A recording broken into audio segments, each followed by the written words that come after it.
இந்த ஆதிவள்ளி கைலாசமலையிலே நீங்கள் ஆட வேண்டும் திருநடனம். சரி, அதை அம்மை உமை பார்வதி நான் கண்குளிர பார்க்க வேண்டும். பார்வதி, என்ன உனக்கு இந்த ஆசை தேவையா? ஏன், எதற்கு?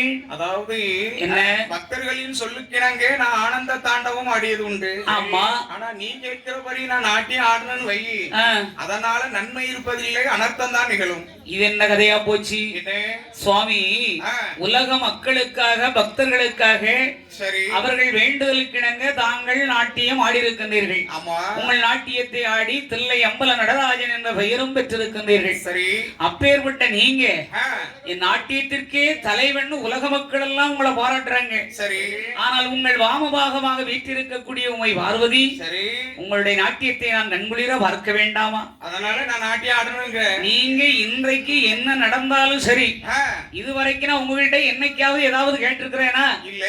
அதனால இன்றைக்கு ஆதிவள்ளி கைலையில் ஆட வேண்டும் திரு நடனம். அதான் நடக்காது. ஏன்? பொண்டாட்டி சொல்ல பேச்சு ஆடணும் உருப்பட்டு இருக்கானா? அப்ப பொண்டாட்டி சொல்ல கேட்காதவன் தான் உருப்படுவானா? அம்மா சுவாமி, மனைவி பேச்ச கேட்கணும். மனைவி பேச்ச கேட்கணும். கேட்க வேண்டிய சொல்ல கேட்கணும். சரி, கேட்கத்தகாத வார்த்தைகளை கேட்க கூடாது.